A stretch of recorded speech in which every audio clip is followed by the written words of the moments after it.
बिंद दो खड़े काके लागू पाए, बलिहारी गुरु आपने जिन गोविंद दियो बताए। गुरु है बड़े गोविंद से मन में देखो विचार, हरि सिर जीते वार है, गुरु सिर जीते पार।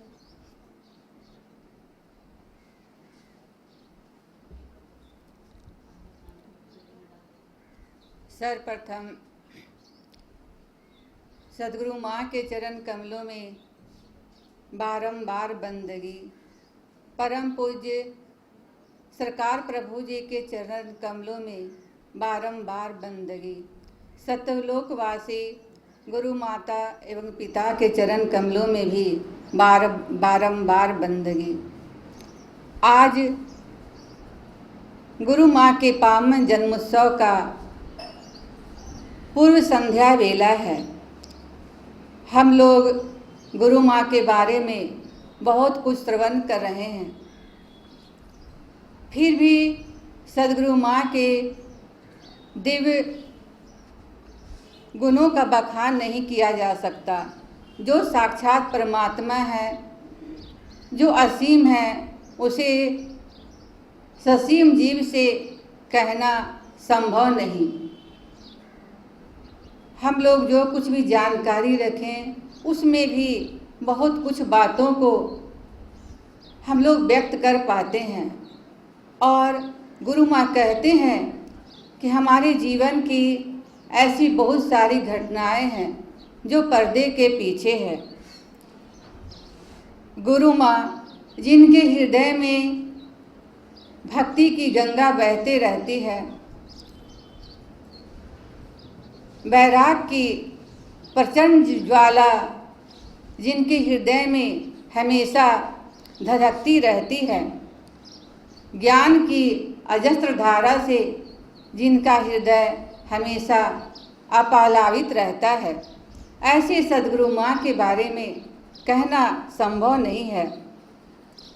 सदगुरु माँ में जहाँ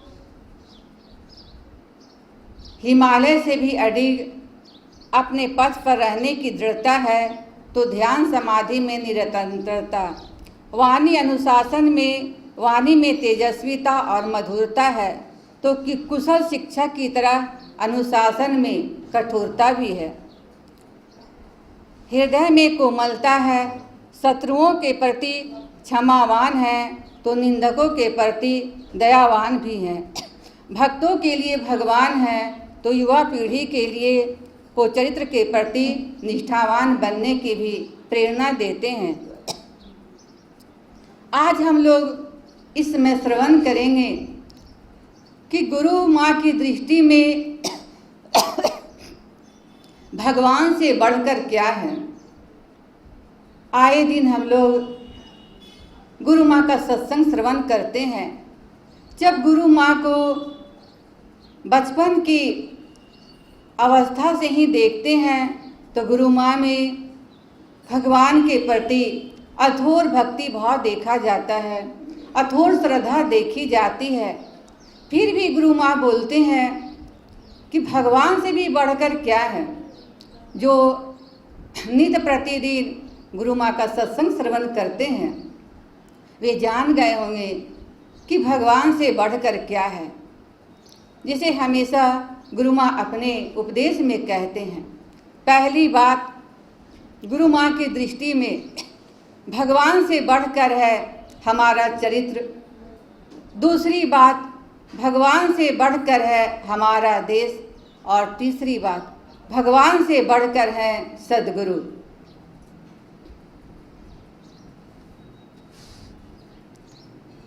भगवान से बढ़कर है चरित्र।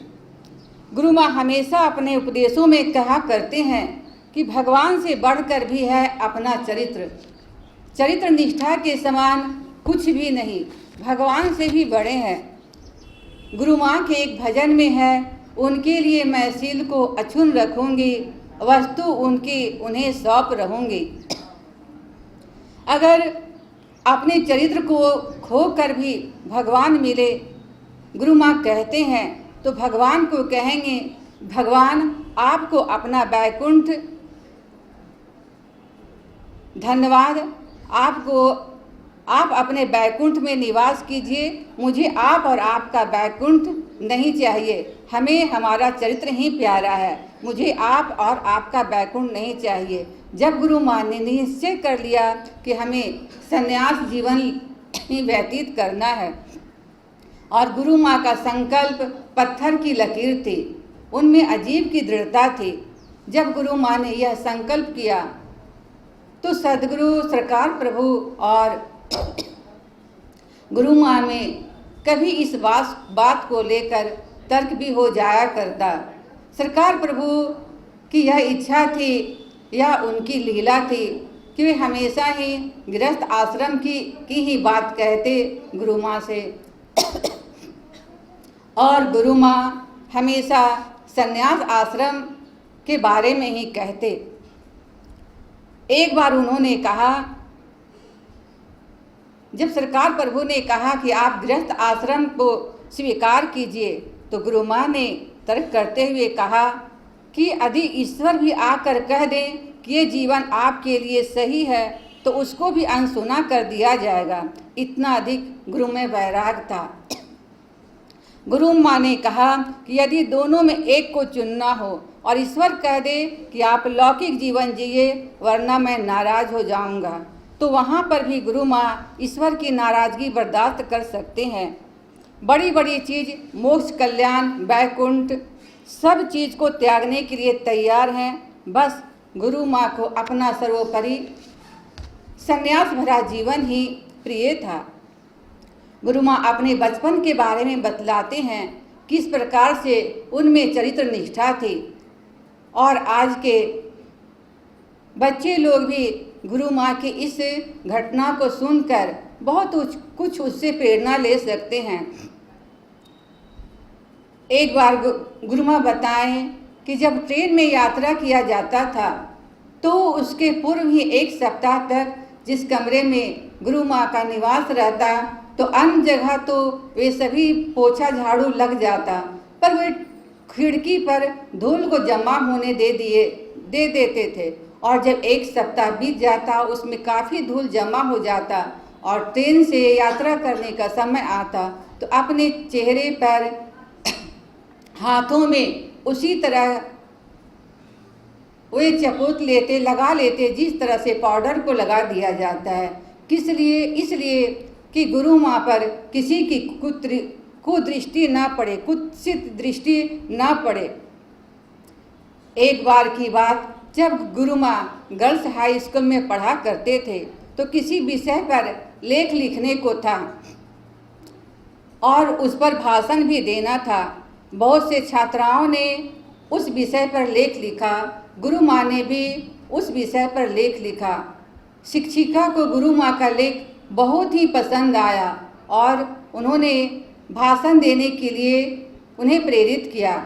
जब गुरु माँ को पता लगा कि यह भाषण झंडा मैदान में देने को है, तो गुरु माँ ने भाषण देना अस्वीकार करते हुए शिक्षिका से कहा कि मैं ऐसी जगह में अपना भाषण नहीं दे सकती जहाँ पर लड़के लोग सीटियाँ बजाए और ताली पीटे। यह मेरी मर्यादा के विरुद्ध है और मेरे स्वभाव के विपरीत है। मैं ऐसे स्थान में भाषण नहीं दे सकती। ऐसी चरित्र निष्ठा गुरु माँ में बचपन में ही देखी गई। अत्यंत छोटी सी अवस्था में भी गुरु माँ का पोशाक अत्यंत ही शालीन युक्त रहा करता था। जब गुरु माँ विद्यालय में पढ़ा करते, तो जो भी गुरु माँ की सहेलियाँ थी अथवा सहपाठी या गुरु माँ के आकर्षक व्यक्तित्व के कारण कभी उच्च कक्षा की छात्राएं अथवा कभी नीचे कक्षा की छात्राएं गुरु माँ के संपर्क में आती, तो गुरु माँ ऐसी बच्चियों से हमेशा ही चरित्र निष्ठा की ही बात कहते और कहते कि भी कभी भी ऐसी अपने चरित्र पर धब्बा नहीं लगाना चाहिए जो बाद में पछताना पड़े। अपने चरित्र पर किसी प्रकार का दाग नहीं लगना चाहिए। इस तरह का उपदेश गुरु माँ बचपन में ही अपने पास आए जो भी व्यक्ति, जो भी बच्चे बच्चियाँ आई, सबके साथ गुरु माँ इस तरह का उपदेश किया करते। गुरु माँ एक बार बताएं कि कभी नानी घर जाया गया था और एक बहन टहलते हुए सड़क पर झांकी तो गुरु माँ की उम्र उस बहन से काफ़ी छोटी थी, पर उन्होंने उसे टोकते हुए कहा कि सालिन घर की बच्चियाँ इस तरह से सड़कों में ताक झाँक नहीं करती, इससे मन में विकार उत्पन्न होता है और चरित्र का हनन होता है और अच्छे घर की बच्चियों के लिए यह मर्यादा के विरुद्ध है।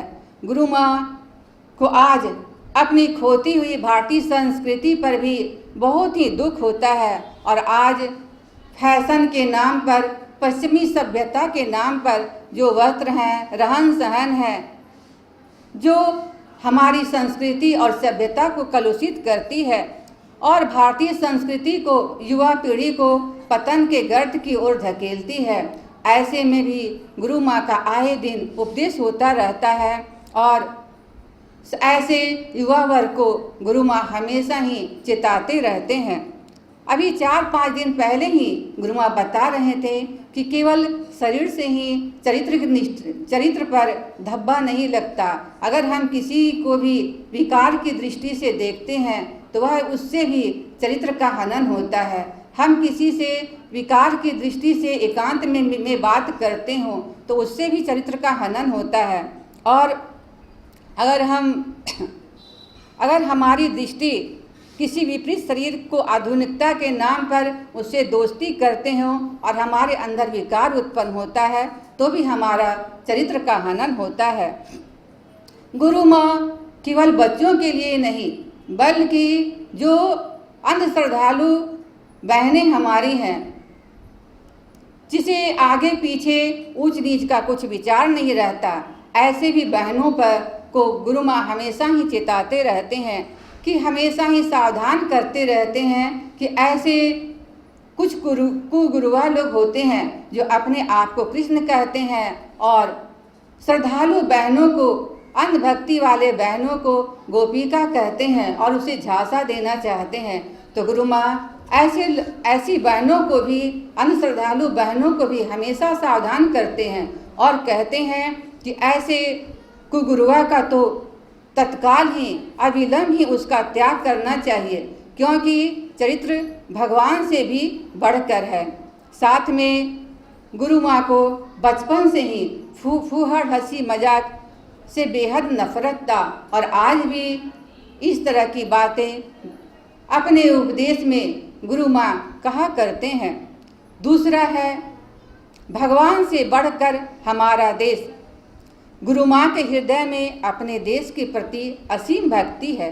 आए दिन गुरु माँ के सत्संग में गुरु माँ की देशभक्ति के बारे में हम लोग श्रवण करते ही रहते हैं। एक दिन गुरु माँ सत्संग में कहें कि अगर भगवान भी आ जाएं और कहें कि तुम अपने देश के साथ गद्दारी करो तो मैं तुम्हें बैकुंठ ले जाऊंगा, तो गुरु माँ ने ओजस्वी वाणी में कहा था कि भगवान को उस समय बाय बाय कह दिया जाएगा और कहेंगे कि भगवान आपका बैकुंठ आपको ही मुबारक हो। मुझे तो अपना प्यारा भारत देश ही अच्छा लगता है। मैं इसके साथ कदापि गद्दारी करके आपके बैकुंठ नहीं जाना चाहती। गुरु माँ की देशभक्ति अत्यंत ही अवर्णनीय है।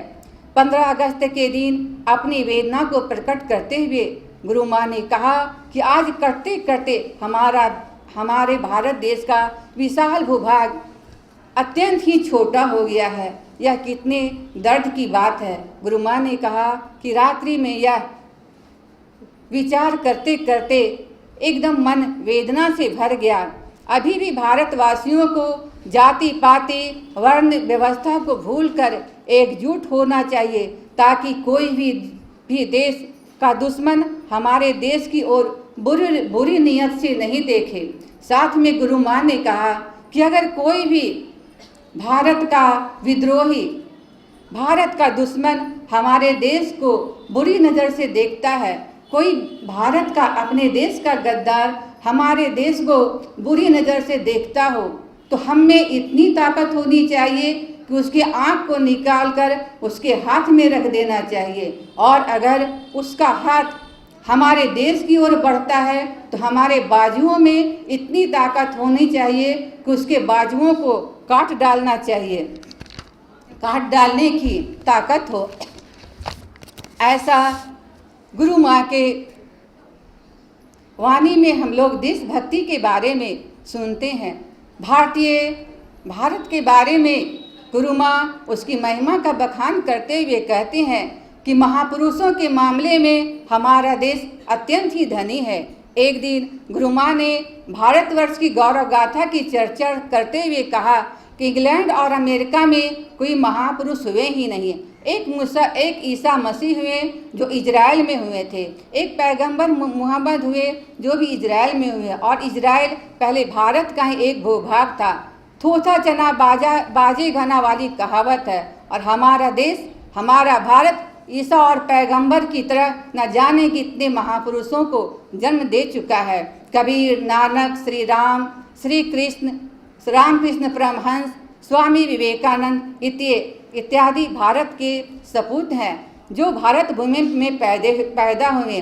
इसलिए इस मामले में हमारा देश बहुत ही अधिक धनी है। विश्व गुरु भारत, गुरु माँ ने कहा कि पाश्चात्य देशों में तो धन और धान है, परंतु बुद्धि और आनंद में तो भारत से वे काफ़ी पिछड़े हुए हैं। एक दिन गुरु माँ ने ओजस्वी वाणी में कहा कि भारत के तेजस्वी, मेधावी और गुणवान युवकों को संबोधित करते हुए कि अगर भारत के इंजीनियर, डॉक्टर और वैज्ञानिक सभी देशों से सिमट कर भारत में आ जाएं, तो भारत इस मामले में हमारा धनी देश हो जाएगा और विदेश कंगला हो जाएगा। हम लोग जानते हैं कि भारत से ही इतने मेधावी इंजीनियर, डॉक्टर और वैज्ञानिक अभी विदेशों में गए हैं जो उनके लिए काम कर रहे हैं। अगर वे सभी भारत आ जाएं तो हमारा देश कितना अधिक गुणवान हो जाएगा, क्योंकि बुद्धि, विवेक, समझदारी जितना भारतीय युवकों में है उतना विदेशी युवकों में नहीं। गुरु माँ के मुखारविंद से गुरु माँ कहते हैं कि लगता है कि किसी जन्म में सैनिक रहा गया होगा और देश की रक्षा के लिए लड़ा गया है। किसी जन्म की छवि दिखती है कि बच्चे को पीठ पर बांधकर लड़ाई लड़ी गई हो। इसलिए बचपन से ही गुरु माँ में अपने देश के प्रति विरोचित भावना देखने को मिलती है और देश प्रेम देखने को मिलता है। यह गुरु माँ का आज का संस्कार नहीं, कई जन्मों का संस्कार है। गुरु माँ की बचपन की भावना, गुरु माँ अपने बचपन में भी देश की सेवा के लिए लालायित रहते। जब ये सड़कों पर मजदूरों को सड़क पर निर्माण कार्य करते हुए देखते और मजदूर लोग जब गिट्टी को ढोक कर इधर उधर करते और गुरु माँ की नज़र उन पर पड़ती तो गुरु माँ अहोभाव से भर जाते कि ये मजदूर लोग कितने भाग्यशाली हैं जो देश की सेवा कर रहे हैं। काश थोड़ा सा सेवा का अवसर, एक कड़ाही भी गिट्टी ढोने का अवसर अगर मुझे मिल जाता तो मेरा कितना भाग होता। देश की संपत्ति का ह्रास भी ना हो। गुरु माँ जब कभी रेल यात्रा में जाते और कुछ समय के लिए स्टेशन के प्रतीक्षालय वेटिंग रूम में उन्हें ठहरना होता तो वेटिंग रूम से निकलते समय अवश्य ही बत्ती और पंखा के स्विच को ऑफ करके ही निकलते ताकि देश की बिजली की बर्बादी ना हो। एक बार की बात गुरु माँ ने बताया कि एक बार की यात्रा में एक दंपति गुरु माँ की ट्रेन के आने के बाद जब गुरु माँ पहुँचे उसके बाद आए और गुरु माँ का ट्रेन उस दंपति के पहले ही आ गया तो गुरु माँ ने बहुत ही उन लोग से आग्रह कर लिया, बहुत ही आरजू विनती कर ली कि देखिए मैंने बत्ती और पंखा चलाया पर आप लोग हैं तो मैं बंद तो नहीं कर सकती, पर आप लोग याद फाड़ के इसे ज़रूर ही बंद कर देंगे। गुरु माँ के इस मनोभावों से अगर सभी देशवासी चलें तो व्यर्थ की जो भारतीय संपत्ति का ह्रास होता है उस पर कितना अधिक अंकुश लग सकता है, उसे हम लोग कितना अधिक बचा सकते हैं। विश्व हिंदू परिषद से। जब पहले कभी गुरु माँ को विश्व हिंदू परिषद वाले आमंत्रित करते, क्योंकि विश्व हिंदू परिषद के वरिष्ठ पदाधिकारी गण हृदय से गुरु माँ के प्रति बहुत ही सम्मान का भाव रखते थे। और एकं नित्यं विमलचलं सर्वदी साक्षीभूतं भावातीतं त्रिगुणरहितं सद्गुरुं तं नमामि। नाथ श्री जगन्नाथ सद्गुरु श्री जगत गुरु मदात्मा सर्वभूतात्मा तस्मै श्री गुरुवे नमः। गुरुर्ब्रह्मा गुरुर्विष्णु गुरुर्देवो महेश्वर गुरुर्साक्षात् परब्रह्म तस्मै श्री गुरुवे नमः। तस्मै श्री गुरुवे नमः। तस्मै श्री गुरुवे नमः। सद्गुरु माँ आगे, जब पहले कभी गुरु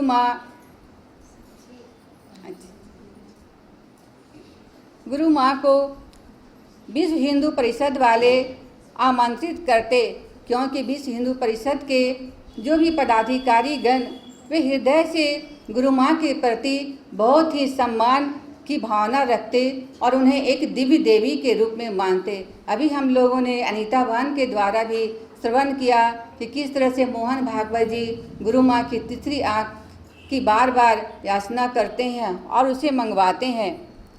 तो गुरु माँ जब किसी कार्यक्रम में जाते तो उनके ओजस्वी तेजस्वी वाणी को सुनकर उपस्थित जन समुदाय का ठंडा लहू भी गर्म हो जाता और सोया हुआ मन भी जाग जाता। जैसे अभी कभी सत्संग कक्ष में गुरु माँ देश की संस्कृति और देश की भक्ति के बारे में बोलते हैं।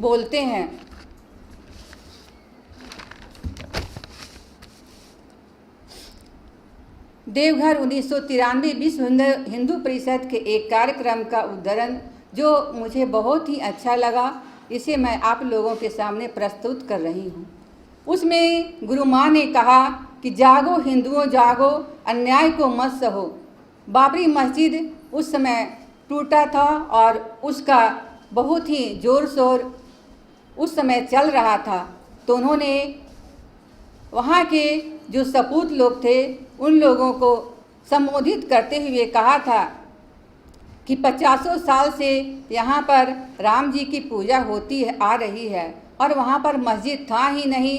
सरकार को उस समय ये सूझा नहीं कि कश्मीर में इतने महत्वपूर्ण मंदिर को तोड़ा गया है और एक बाबरी मस्जिद तोड़ा तो इतने सरकार हाय हुल्लम मचा रही है।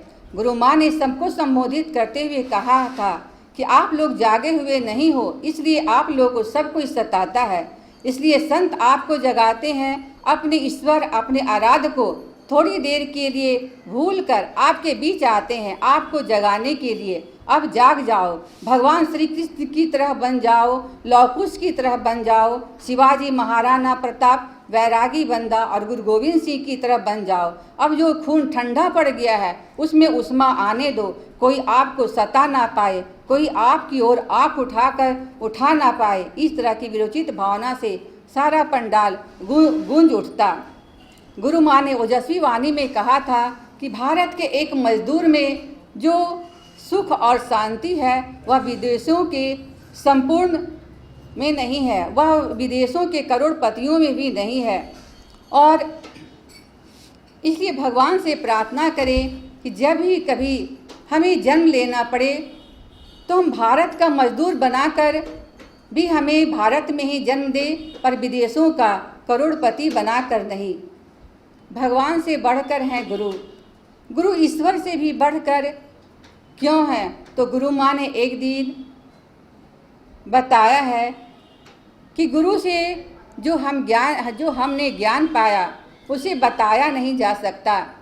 गुरु माँ कहते हैं कि गुरु के द्वारा जो हम ज्ञान पाए हैं उसे, जो आध्यात्मिक उन्नति को मैंने पाया, इसमें भगवान से ज़्यादा गुरु का ही हाथ है। अगर परमात्मा और गुरु एक साथ प्रकट हो जाए तो पहले गुरु की ओर लपका जाएगा। हम लोग जानते हैं कि गुरु माँ को बचपन से ही भगवान के प्रति अतिशय प्रेम था, पर भगवान की गैवी प्रेरणा से गुरु माँ सरकार प्रभु के शरण में आए और उन्होंने गुरु की शरण में आकर जो पाया उसे बताया नहीं जा सकता।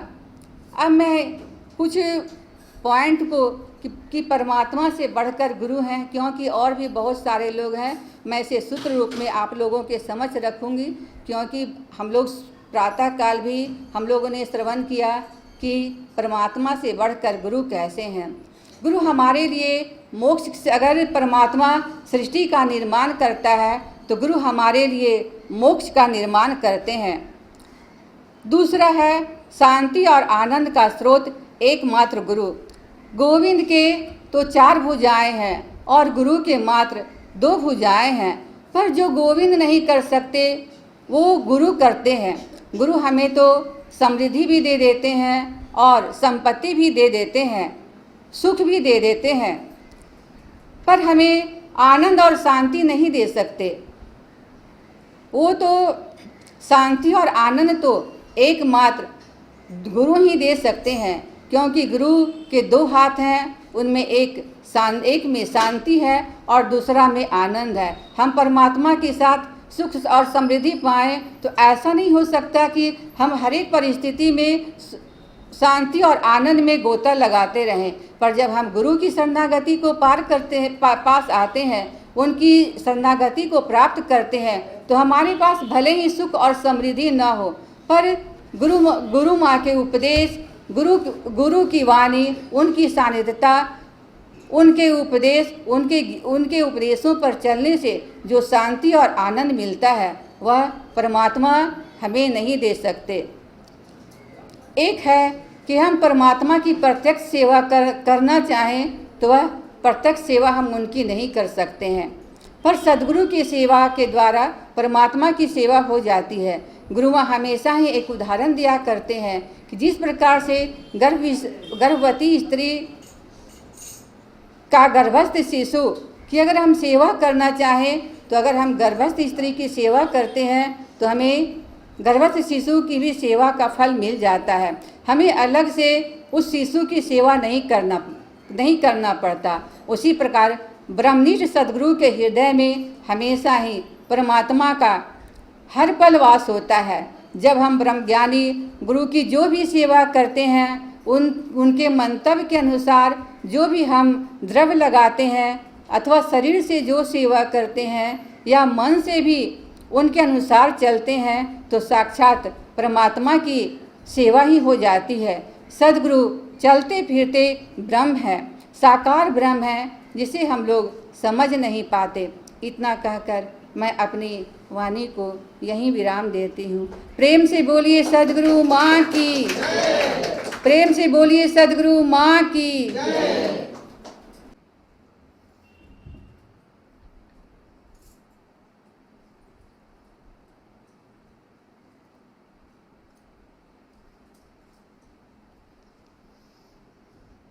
अपने परम आराध्य, परम प्रेमी, परम करुणा में सद्गुरु माँ के चरणों में कोटिसा साहेब बंदगी, साहेब बंदगी, साहेब बंदगी।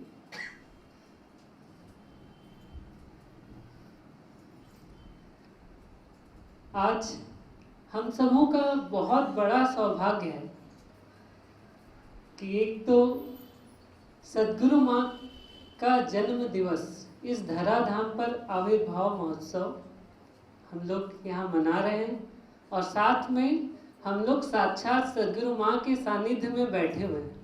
तो इससे ये जो खुशी है वो और अधिक सद्गुणित बढ़ जाती है।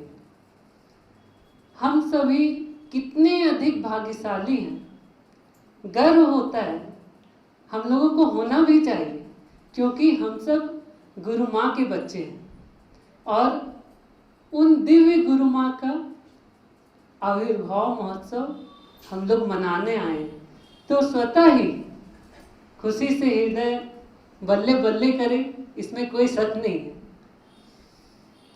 सुबह से और कुछ दिन पूर्व से ही हम लोग गुरु माँ के विषय में अपने भावों को अर्पण कर रहे हैं। सब कोई जिनको जैसा लगता है, गुरु माँ से क्या हम लोग सीखते हैं, क्या पाते हैं, गुरु माँ कैसे हैं, इसका हम लोग इस पर चिंतन मनन और श्रवण कर रहे हैं और गुरु माँ को और अधिक जानने की चेष्टा हो रही है। हम लोग समझ रहे हैं कि गुरु माँ कैसे हैं, वे किस ओर ले चलना चाहते हैं। तो जिस प्रकार सभी कोई अपने अपने सब्जेक्ट पर अपना अपना वक्तव्य दे रहे हैं, उसी प्रकार मेरा सब्जेक्ट है गुरु माँ का आध्यात्मिक ज्ञान, गुरु माँ का विशुद्ध आध्यात्मिक ज्ञान। अभी जो प्रेजेंट जो समय है, इस समय उपदेश करना, बहुत सारे भक्तों का होना, ये बिल्कुल ही आम बात हो गई है। एक तरह का प्रोफेशन चल गया। जैसे लोग बैंक में नौकरी करते हैं, कोई इंजीनियर बनता है, कोई डॉक्टर बनता है, और उसका अर्थ जो मूल उद्देश्य होता है वो है अर्थ उपार्जन। वैसे ही अभी भारत में कई संत, कई चैनलों में प्रवचन आते हैं, कई संतों के, महापुरुषों के, और एक तरह से लगने लगा है कि संत तो आजकल आम हो गए हैं। जब चाहो तो YouTube खोलो, कई संतों के प्रवचन सुन सकते हैं हम लोग। और गुरु माँ भी एक संत है। तो उन संतों में और हमारी गुरु माँ में क्या डिफरेंस है? क्यों हम लोग ये सुनते हैं या कहते हैं कि अभी के समय में गुरु माँ सर्वश्रेष्ठ संत हैं? आखिर ऐसी क्या खासियत है गुरु माँ में? तो बाकी जो भी विषय में हम लोग सुने, जैसे सनातन धर्म के प्रति गुरु माँ का क्या मंतव्य है, सामाजिक समरसता में गुरु माँ का क्या मंतव्य है, गीता ज्ञान गुरु माँ कैसा बताए हैं, इस पर हम लोग सुने। गुरु माँ का समझ के प्रति दृष्टिकोण क्या है, ये हम लोग सुने। और भी गुरु माँ के विभिन्न रचनाओं के बारे में सुना गया, उनके पदों के बारे में सुना गया। ये सब तो हैं। साथ साथ में जो इसका जड़ है, जो सबसे मूल चीज है, वो जो गुरु माँ को अन्य सभी से विलक्षण बना देता है, वो टॉपिक है गुरु माँ का आध्यात्मिक ज्ञान और विशुद्ध आध्यात्मिक ज्ञान।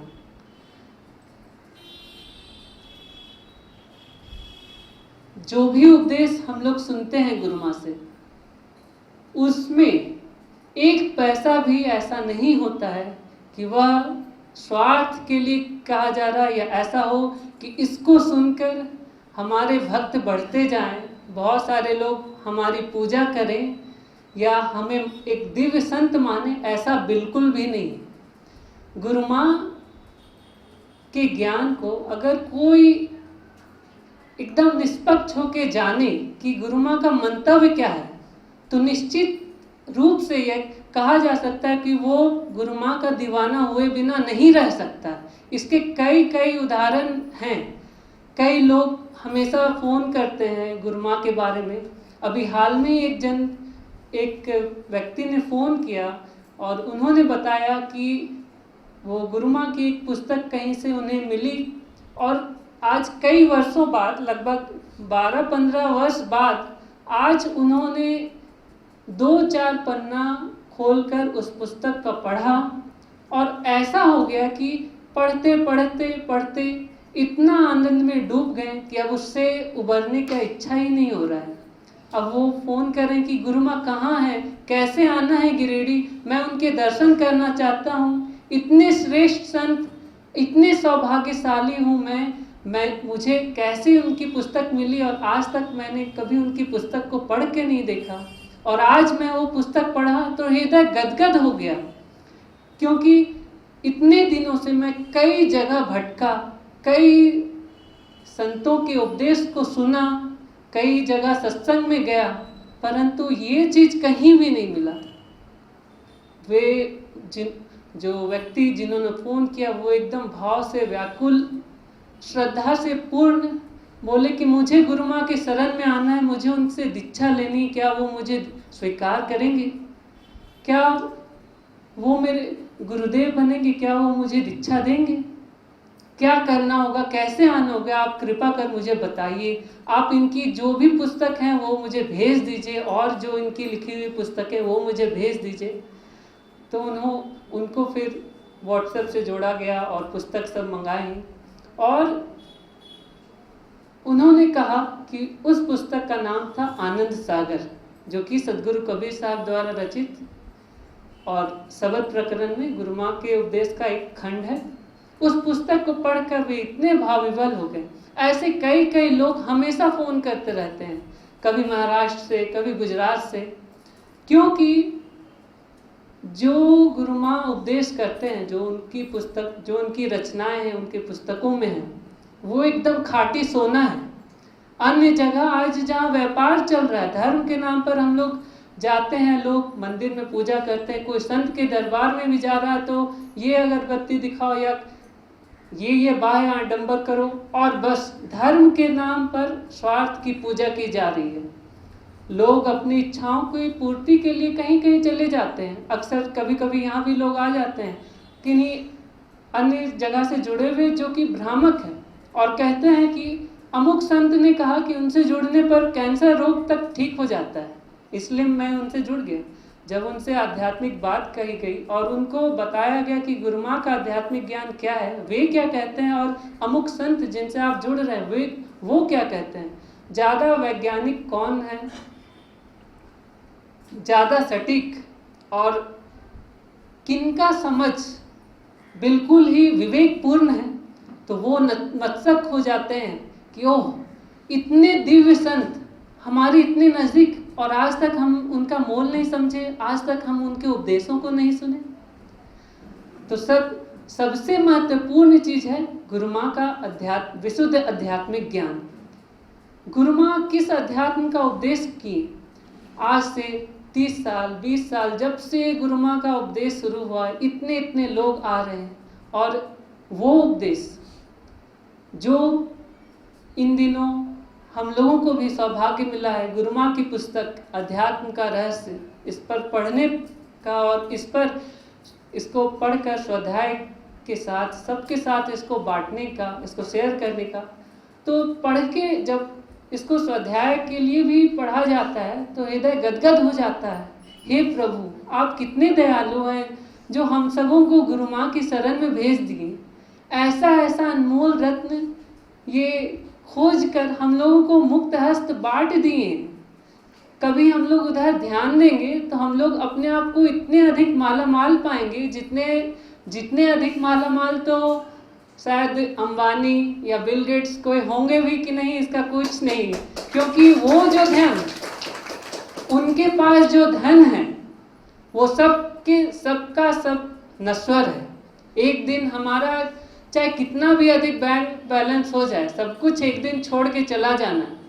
लेकिन हम लोग जिनके पुत्र हैं या पुत्री हैं, वो तो समस्त ब्रह्मांड के मालिक हैं।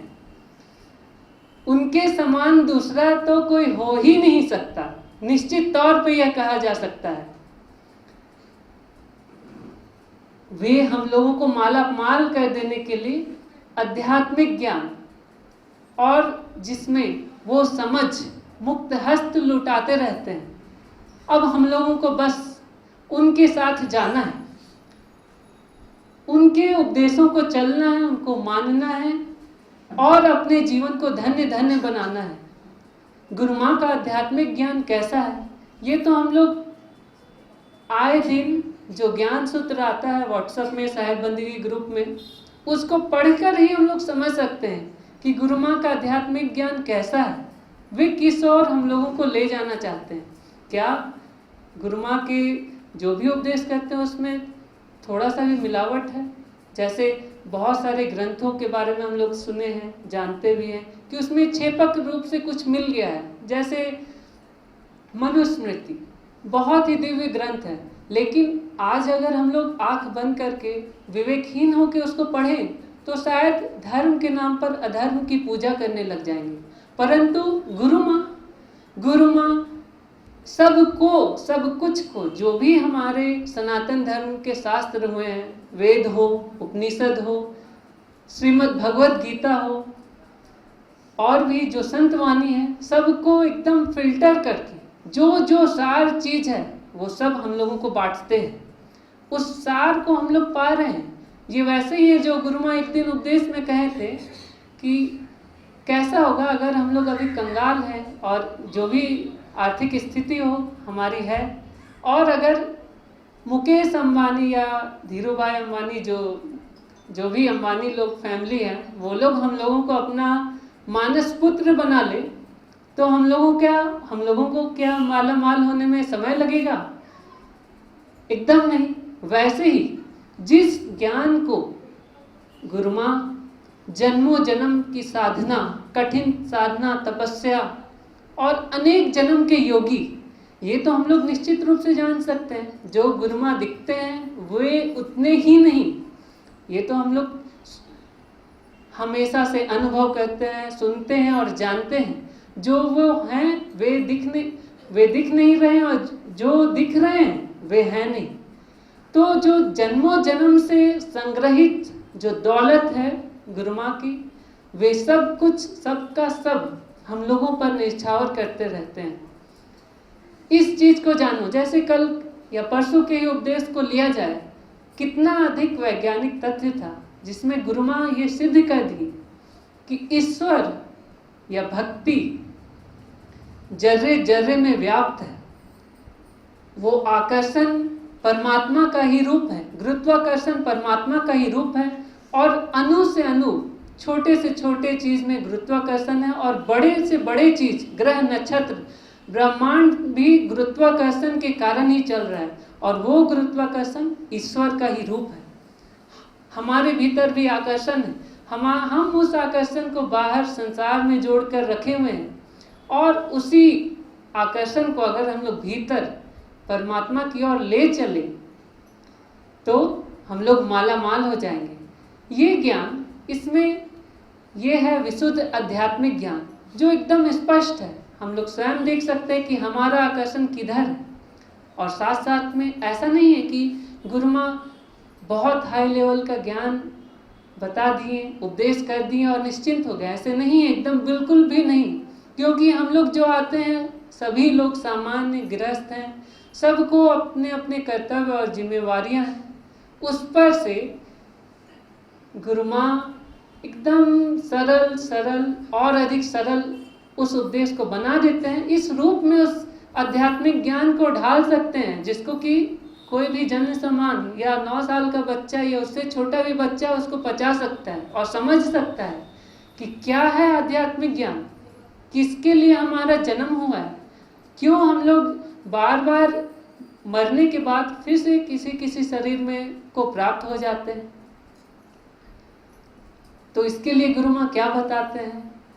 वैसे तो अगर हम लोग आध्यात्मिक ज्ञान की उच्च स्थिति को पाना चाहे तो पता नहीं कितने जन्म लग जाएंगे। अगर हम लोग स्वयं पर भरोसा करके अपने पुरुषार्थ पर भरोसा करेंगे और चलना चाहेंगे, साधन करेंगे, तप करेंगे, ध्यान करेंगे।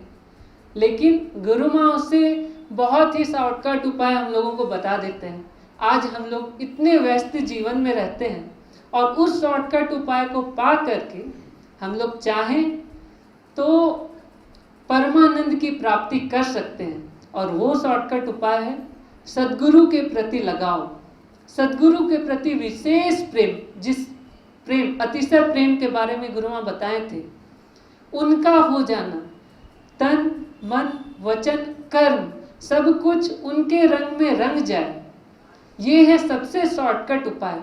क्यों? क्योंकि हम लोगों का आकर्षण अभी बाहर संसार में जुड़ा हुआ है, चाह कर भी हम लोग चाहें कि अंतर्मुखी हों, लेकिन ये संभव नहीं है। उस निराकार पारब्रह्म परमेश्वर की भक्ति करें, सही सही भक्ति। क्या भक्ति है इस चीज पर भी बताते हैं गुरु माँ। ऐसा नहीं है कि आरती पूजा कर लेना मात्र ही भक्ति है, या मंदिर में प्रसाद चढ़ा लेना या व्रत इत्यादि कर लेना ही भक्ति है। समझ तो दे ही दिए हैं गुरु माँ, और देते ही रहते हैं उपदेश अपने उपदेशों में। अब उस समझ के अनुसार उस ईश्वर या परमात्मा की भक्ति करना बहुत ही कठिन है, सही सही भक्ति करना। परंतु सद्गुरु तो साक्षात हमारे सामने है। लोग कहते हैं कि ईश्वर के दर्शन के लिए प्रयत्न करो, काश दर्शन हो जाता, काश हमें उनका सानिध्य मिल जाता, लेकिन ऐसा कभी नहीं लगता कि कौन सा ईश्वर, किस आकृति की पूजा की जाए या कामना की जाए। जब साक्षात पारब्रह्म परमेश्वर हमारे समक्ष हैं, हमें उनका सानिध्य प्राप्त है, तो और क्या चाहिए? क्या उनसे अलग कुछ और भी है क्या? लोग गुरु गीता को बहुत अधिक महत्वपूर्ण बताते हैं। गुरु गीता का पाठ बहुत सारे व्याधियों का नाश कर देता है। क्यों महत्वपूर्ण हो गया गीता? इसलिए क्योंकि भगवान शंकर पार्वती जी को उपदेश किए, ब्रह्म ज्ञान का उपदेश, गुरु का महत्व, इसलिए गुरु गीता इतना महत्वपूर्ण हो गया। और हम लोग तो साक्षात सद्गुरु के श्रीमुख से रोज उपदेश सुनते हैं। और जो लोग यहाँ गिरिडीह में नहीं भी आ पाते हैं, वे लोग भी व्हाट्सएप, इंटरनेट के माध्यम से उनके उपदेशों को सुन लेते हैं। तो क्या गुरु माँ जो उपदेश करते हैं वो गुरु गीता से कम है? ऐसा बिल्कुल भी नहीं। जो भी उपदेश है, जो उनका दृष्टिकोण है, जिस दृष्टिकोण को हम लोग को बांटते हैं कि ले लो बेटा, इस समझ को पाओ और इस चश्मे से संसार को देखो। अभी हम लोगों का अपना मन का चश्मा है, हम लोग जो भी व्याख्या करते हैं अपने मन के अनुसार करते हैं, ऐसा गुरु माँ हमेशा बताते हैं। गुरु माँ अपने चश्मे को देते हैं कि इस चश्मे से देखो, तब तुम्हें दूध का दूध और पानी का पानी नजर आ जाएगा। संसार में वास्तविकता क्या है, संसार सत्य है या असत्य, लक्ष्य क्या है, किस ओर जा रहे हो तुम, इसको जानो। और इस औषधि को दे देते हैं, जिस औषधि को प्राप्त करके हमें अशांति छू तक नहीं सकती। सांसारिक सभी कर्तव्य को करते हुए भी हम लोग हमेशा आनंद मग्न और मग्न मस्त रह सकते हैं।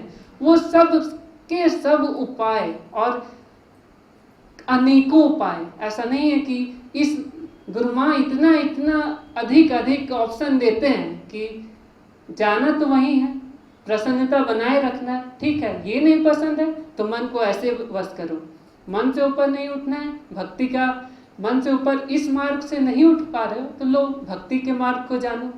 भक्ति का मार्ग बहुत कठिन लग रहा है, लो इससे भी सरल कर्म योग, जो गीता ज्ञान में कई बार गुरु माँ दोहराते रहते हैं। कर्म योग को समझो, पालन करो अपने बच्चों को, माता पिता की सेवा करो, धन का उपार्जन करो और बना लो उस कर्तव्य को पूजा। कर्म ही पूजा है। कैसे बन जाए? गुरु माँ हर चीज का खुलासा अपने उपदेशों में कर दिए और करते रहते हैं। हम लोगों को आज के ज्ञान सूत्र को भी हम लोग अगर पढ़ें तो उसमें एक इधर विशेष दृष्टिकोण दे रहे हैं गुरु माँ, और कई बार इस चीज को रिपीट कर रहे हैं। और इस चीज को हम लोगों को जान लेना बहुत ही आवश्यक है। उनकी भक्ति करना लक्ष्य हो और सच्चा लक्ष्य हो, उनसे उनके मन में अपना मन को मिला देना। पूजा करना बहुत अच्छा है, उनका गुणगान करना बहुत और भी अच्छा है। हम लोगों को चाहिए, हम लोग शिष्य हैं, क्यों नहीं करेंगे उनका गुणगान। लेकिन अगर सच में हम लोग उनको कुछ गिफ्ट देना चाहते हैं, उनको कुछ समर्पण करना चाहते हैं, तो वो क्या चाहते हैं इसको भी जानना चाहिए। और इस चीज़ को गुरु माँ कई बार अपने उपदेश में बता चुके हैं कि और सब कुछ तो उन्हीं का है। हम धन देंगे, उनको धन की कामना नहीं है। हम और कुछ भी सौंपेंगे, सब कुछ उनका, उनकी ही कृपा से सब कुछ मिला है। परंतु क्या चाहते हैं वे हमसे चाहते हैं मन का समर्पण, और मन का समर्पण ही सच्चा समर्पण है और गुरु माँ के प्रति सच्चा गिफ्ट है। बहुत दिन हो गए हम लोग अभी तक संसारिक हैं और अपने आप को संसारिक समझते हैं, परंतु कुछ दिन पूर्व बताए थे गुरु माँ संकल्प और विकल्प। एक संकल्प के कारण कई विकल्प बन जाते हैं। संकल्प हुआ कि मैं अमुक का पति हूँ, तो अब उसके कारण उसकी सेवा करना, उसका ध्यान रखना, सब कुछ करना, जुगाड़ करना जिससे कि वो खुश रहे, ये सारा विकल्प हो जाएगा। ये संकल्प और विकल्प का एक नवीन डिस्क्रिप्शन या डेफिनेशन था जो कि इसके पहले कभी नहीं सुना गया था। उस दिन गुरु माँ इस चीज़ को बताए थे कि संकल्प को परिवर्तित कर दो, अपने आप विकल्प परिवर्तित हो जाएगा। तो संकल्प अभी हमारा है कि हम संसारिक हैं और हम तो आध्यात्मिक स्थिति को कैसे पा सकते हैं। अब हम लोगों को ये संकल्प को चेंज करना है और इस संकल्प में आना है कि हम सद्गुरु गुरु माँ के पुत्र हैं या पुत्री हैं, हम उनके बच्चे हैं। और क्योंकि हम लोग उनके बच्चे हैं तो उनका रंग निश्चित रूप से हम लोगों में आएगा और वे जैसा चाहते हैं वैसा जीवन हम लोगों का बनेगा और हम लोग इसके लिए दृढ़ संकल्पित हो जाएं, अपनी मान्यता को बदल लें। अब हम लोग बहुत जीवन व्यतीत कर चुके हैं, अब नज़दीक आ गया है वो पल जिसमें अपने आप को पूर्ण रूपेण परिवर्तित कर ले। बाहर से नहीं, बाहर से कभी भी गुरु माँ कर्तव्यों का त्याग कभी नहीं कहते हैं, परंतु अंतस का समर्पण, अंतस से हम लोग गुरु माँ के रंग में रंग जाएंगे। तो ये लगता है ऐसा कि ये उनके प्रति सच्चा समर्पण होगा और उनको इससे अधिक और किसी भी चीज़ से खुशी नहीं लगता है कि और किसी भी चीज़ से खुशी मिल जाएगी। क्योंकि इस तरह अगर हम लोग बदलते हैं अपने मन को, तो जिसके लिए गुरु माँ का अवतरण हुआ है, ये तो निश्चित है कि परमात्मा ही साक्षात इस रूप में धरती पर हम लोगों के समक्ष आए हैं। जितने भी कई बार आज भी सुबह भी सुना गया और हम सभी को ऐसा अनुभव है कि गुरु माँ सर्वव्यापी है, वे सबके मन के बात, एक एक भावों की बात को जानते हैं। इधर हमारे मन में कुछ भाव आया, उधर सद्गुरु माँ को पता चल गया। ये सबको ही अनुभव होगा जो भी नज़दीक से जाने। जब हम लोग ये जान रहे हैं कि गुरु माँ साक्षात परमात्मा के ही रूप है, परमात्मा ही इस रूप में अवतरित हुए हैं, तो क्यों नहीं इसी जीवन में अपने मन को बदल लिया जाए और अनंत जन्मों से जो हम लोग बंधन में फंसे हुए हैं, जो कभी शांति कभी अशांति, कभी सुख कभी दुख, इस द्वंद्व में फंसे हुए हैं, इससे निकलने के लिए गुरु माँ अपने नाव को बनाए हैं, श्री कबीर ज्ञान मंदिर रूपी नाव को। तो क्यों नहीं हम लोग इसमें आ जाते हैं। सद्गुरु तो अपने हाथ को बढ़ाए हुए हैं कि आ जाओ बेटा, आ जाओ बेटियां, चलो मेरे साथ, जिस आनंद धाम में मैं रहती हूँ वहीं तुम्हें भी ले चलूंगी। और इस वहाँ जाने का मार्ग है उनके ज्ञान को अपने जीवन में धारण करना। क्यों नहीं हम लोग इसी जीवन में अभी ही बढ़े, क्योंकि और ऐसा नहीं करेंगे तो आज ही ज्ञान सूत्र में गुरु माँ के द्वारा ही लिखा गया है कि बाद में पूजा अर्चना करना, उनका गुणगान करना बहुत आसान है, लेकिन अभी जब साक्षात स्वयं सद्गुरु हमारे समक्ष प्रकट हैं, तो अभी उनकी भक्ति करके जो लाभ लिया जा सकता वो बाद में कभी नहीं मिल सकता। अभी हम लोग दृढ़ निश्चय हो जाएं, दृढ़ निश्चय कर ले कि अब अपने आप को बदल लेना है, अपने मन को बदल लेना है। ठीक है, संस्कारों के अनुसार सबका अपना अपना संस्कार है, इससे उठना सबके लिए संभव नहीं है, ये बहुत कठिन लगता है, परंतु गुरु माँ से प्रेम करना ये तो सबसे सरल है। यहाँ हम लोगों को किसी जंगल में नहीं जाना है, किसी की खोज नहीं करना है। गुरु माँ तो स्वयं इतने प्रेमिल है, जो उनको एक बार देख लेता है वो तो अपने आप ही दीवाना हो जाता है, इसके बारे में क्या कहना।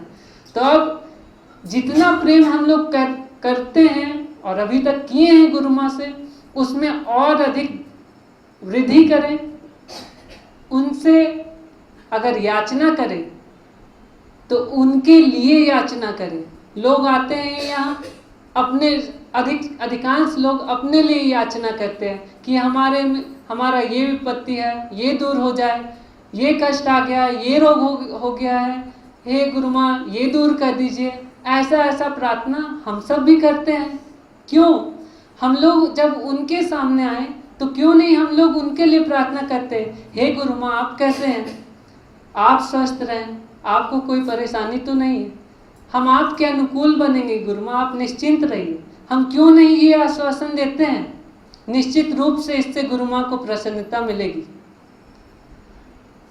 उनके आध्यात्मिक ज्ञान को हम लोग अपने अंतस में धारण करें।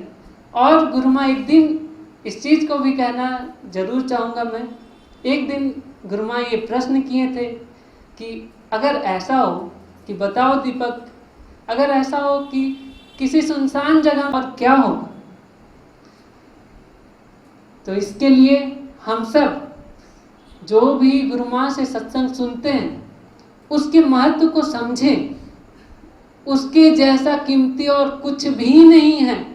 बाद में पछतावा करने से हमारे हाथ में कुछ नहीं आएगा। आज हम लोग सजग हो जाएं, उनसे जितना लाभ लेना है ले लें और उनके प्रति कृतज्ञता ज्ञापन करने हेतु जो कुछ बन पड़े हम लोगों के अपने परिवार में, अपने मित्रों में, अपने सगे संबंधियों में, जिस भी माध्यम से हो, चाहे पुस्तक हो तो पुस्तक, इलेक्ट्रॉनिक मीडिया हो तो व्हाट्सएप हो, फेसबुक में भी गुरु माँ का ज्ञान सूत्र हमेशा आता है तो उसको शेयर करना, आश्रम की बातों को शेयर करना, इससे भी हम लोग, ये गुरु माँ का बहुत बड़ा कार्य है। इसके महत्व को जाने और इसको करने में हम सभी तत्पर हो जाएं और इस गिफ्ट को गुरु माँ के चरणों में अर्पित करें। इतना कह के मैं अपने वाणी को विराम देता हूँ। प्रेम से बोलिए सद्गुरु माँ की, सद्गुरु माँ की, सद्गुरु माँ की।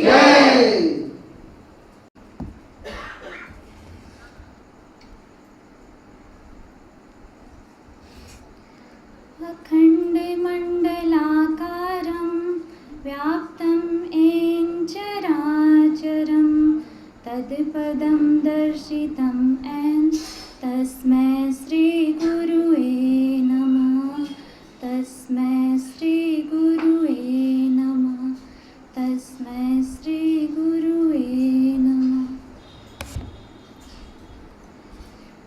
मेरा अपनी करुणामयी प्रेमी सद्गुरु माँ के पावन चरणों में कल्पना के ढेर सारे सुंदर सुंदर फूलों के साथ बारंबार कोटि कोटि साहिब बंदगी, साहिब बंदगी, साहिब बंदगी। कल का दिन हम सभी के लिए विशेष है क्योंकि कल ही के दिन हम सभी की सद्गुरु माँ का इस धराधाम पर अपना आना स्वीकार किए और इस धरती को पावन किए। मैं अपनी करुणामयी सद्गुरु माँ के बारे में क्या कहूँ? शुरुआत करूँ तो कहाँ से करूँ? फिर भी कुछ बोलने का प्रयत्न कर रही हूँ। जैसे आप सभी को गुरु माँ के बारे में बोलना अच्छा लगता है, वैसे मुझे भी बहुत बहुत बहुत अच्छा लगता है। मुझे तो लगता है हमारे आश्रम में 3 कार्यक्रम होते हैं ना, वो तीनों कार्यक्रमों में मैं केवल गुरु माँ के बारे में ही बोलूँ। खैर, मैं अपने विषय पे आती हूँ, लेकिन उससे पहले मेरी गुरु माँ से छोटी सी विनती है कि मुझ में इतनी भक्ति नहीं है, ना ही विद्वता है। बस राई के दाने जितनी थोड़ी सी प्रेम है गुरु माँ से, लेकिन मैं चाहती हूँ ये राई के दाने माउंट एवरेस्ट पहाड़ में परिणत हो जाए,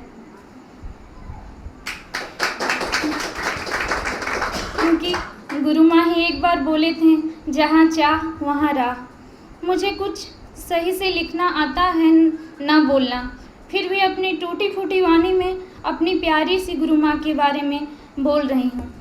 बहुत सारे संत के बारे में गुरु माँ के सत्संग के द्वारा हम सभी उनके जीवन के बारे में आचार विचार, बचपन इत्यादि इत्यादि बहुत कुछ सुने, लेकिन कभी ऐसा सुनने में नहीं आया कि कोई प्रेम की मूर्ति है तो ज्ञान भी हो, ज्ञान है तो प्रेम भी हो, और अगर प्रेम और ज्ञान दोनों हो तो निष्काम कर्म योगी हो।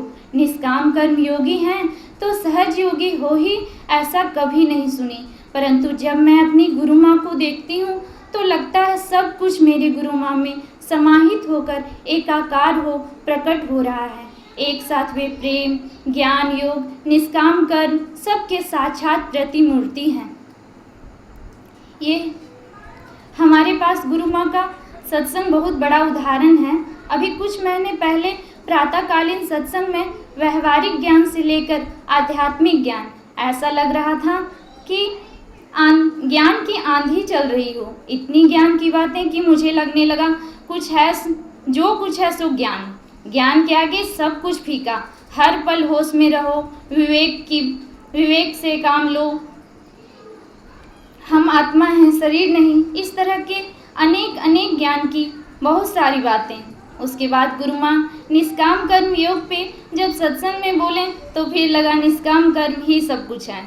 फिर अभी भक्ति पे चर्चा चल रही है तो लगता है भक्ति के बगैर सब कुछ नीरस है। इससे स्पष्ट है कि हमारी गुरु माँ में एक साथ प्रेम, ज्ञान, योग, निष्काम कर्म सबके साक्षात प्रतिमूर्ति हैं। सब कुछ मेरी गुरु माँ में प्रकट है। गुरु माँ का सानिध्य का चमत्कार। मैं अभी कुछ वर्ष, शायद 1.5 वर्ष पूर्व जब गुरु माँ के सानिध्य में बहुत ही नज़दीक से सेवा करने का, गुरु माँ के चरणों में बैठने का, गुरु माँ की विशेष करुणा के कारण मुझे ये सौभाग्य प्राप्त हुआ, तो उस समय ऐसा लगता मुझे कि गुरु माँ से कोई दिव्य ज्योति निकलकर इस शरीर में समा रही हो। ऐसे मैं बहुत लोगों के साथ रह रही थी, लेकिन कुछ दिनों तक ऐसा लगा हर पल मैं और मेरे गुरु माँ ही मेरे साथ हैं, जो हर समय एक मीठी मुस्कान के साथ प्रेम की बारिश कर रहे हैं और मैं उस बारिश में सराबोर हो रही हूँ। बहुत ही अच्छा मुझे लग रहा था। अजीब सी शांति, आनंद, जिसे शब्दों में पिरोना मेरे लिए मुमकिन नहीं है। गुरु माँ, मुझे अभी भी विश्वास नहीं होता है कि सच में आपके पास हूँ या सपना देख रही हूँ। कोटि कोटि धन्यवाद गुरु माँ की मुझ जैसे जीव पर भी आपकी इतनी करुणा है। मेरे गुरु माँ अंतर्यामी। अभी कुछ महीने पूर्व की बात है। गुरु पूर्णिमा की तैयारी चल रही थी। सभी अपनी अपनी सेवा में व्यस्त थे और मैं भी सुबह से ही बगीचे में सेवा कर रही थी। मैं सोची गुरु माँ बगीचा आएंगे तब तक मैं सब कुछ सुंदर से कर लूँगी। 1-2 बहन भी मेरे साथ थीं, पर बहुत बिखरा रहने के कारण दोपहर हो गई और मैं अकेले रहने के कारण कुछ सही से नहीं कर पा रही थी, क्योंकि बड़े गमले उठाने के लिए 2 लोगों की आवश्यकता थी। मैं मंदिर की सीढ़ी में उदास सी बैठ गई और गुरु माँ को याद कर रही थी कि गुरु माँ आएंगे तो गुरु माँ के साथ बहुत सारे और लोग भी आएंगे। उदास मन से बैठी थी, तभी गीता दी दूसरी सेवा के लिए बुला लिए। मैं चली गई, तब तक गुरु माँ बगीचा आ गए और गुरु माँ बोले, सोनल कहाँ है, जाओ बुलाओ। जब मैं बगीचा आई तो गुरु माँ बोले, सोनल ये पीले पत्ते निकाल लो। मैं बहुत खुश हो रही थी कि यहाँ इतने लोग सेवा कर रहे हैं, मेरे यहाँ कोई भी आवश्यकता ही नहीं है, फिर भी गुरु माँ मुझे बुलाएं, इसलिए मेरी खुशी का ठिकाना नहीं था। उसी समय राम भैया पूजा के लिए 2 तरह का सेव लेके आए कि गुरु माँ बताएं कि कौन सा सेव प्रसाद के लिए अच्छा रहेगा। तो फिर से गुरु माँ मुझे बुलाएं और बोलें, जाओ धो के सेव सुधार के अलग अलग ले आओ। मैं दौड़ के गई और बेमन से प्रियंका दी को सेव दे दी और मैं रसोई के बाहर इंतजार कर रही थी और सोच रही थी काश मैं खुद से सेव सुधारती और गुरु माँ को देती। फिर मन में आया सबके इतने अच्छे संस्कार नहीं होते, तो मैं मन बोली कोई बात नहीं, मैं जल्दी ही अच्छे संस्कार बना लूँगी। और मैं गुरु माँ के पास सेव लेके पहुँची। बंदगी करके गुरु माँ को सेव दी, लेकिन गुरु माँ बोले यहीं पे सेव फिर से सुधारो, और मैं सेव सुधारी और गुरु माँ को हाथों में दे दी। मुझे विश्वास नहीं हो रहा था कि इतनी जल्दी गुरु माँ सुन लेंगे मेरी प्रार्थना। गुरु माँ, मैं सब आज्ञा का पालन करना चाहती हूँ, लेकिन सब नहीं कर पाती क्योंकि मुझे बहुत कुछ नहीं आता। लेकिन आप मुझे ऐसा बना दीजिए जिससे सभी आज्ञा का पालन कर सकूं। अब मेरी अंत में एक छोटी सी प्रार्थना है, तमन्ना है मेरे मन की हर पल साथ आपका हो। जितनी भी सांसें चली मेरी हर सांस पर अनुकूलता आपका हो। प्रेम से बोलिए सद्गुरु माँ की, सद्गुरु माँ की, सद्गुरु